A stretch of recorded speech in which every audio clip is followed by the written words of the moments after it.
علیکم نوی ویډیو سره تاسو ورکړلې وي امید لرم چې تاسو ټول به روجو خوشاله وئ ژوند په مزو کې به وئ ثوابه کې به انتها ظلم شوی ډیره دردناکه واقعه را مخې ته شوې ده په دولتونو زامن د جایداد په سر باندې وران شوي چې په هغې کې د یو کور پوره څلور کسان ډېر بې دردۍ سره قتل شوي دي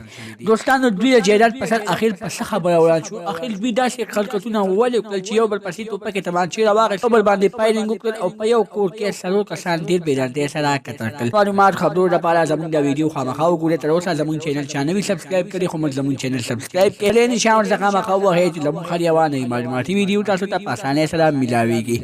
ډېره زیاته دردناکه واقعه را مخې ته شوې ډېر زیات ظلم شوی دی ثوابۍ کې د یو کور نه څلور کسان د ځمکې په سر قتل شوي دي دوستانو که موږ سوچ وکړو نن سبا ځمکه خلکو ته ډېره ګرانه شوې ده د ځمکې په سر باندې ځای په ځای قتلونه کېږي خو نن دغه رنګې ثوابۍ جربۍ کې هم ډېر زیات ظلم شوی دی د ځمکې په سر بل ټولو زامن وران شوي دي چې په هغې کې د یو ټولو زامنو نه څلور کسان ډېر بې دردۍ سره قتل شوي دي چې دوه نوسي یو پلار یو زوی په هغې کې شامل دي دوستانو هغه کور باندې نن سبا قیامت دی ولې چې د هغه کور نه څلور کسان او څلور ونه کسان د هغه کور نه لاړل یعنې څلور نارینه و په هغه کور کې نارینه ختم شو د نورو معلوماتي ویډیوګانو لپاره زموږ چینل سبسکرایب کړئ د دې نشان ورڅخه مخه ووهئ چې زموږ هر یوه نوې معلوماتي ویډیو تاسو ته په اسانۍ سره میلاویږي والسلام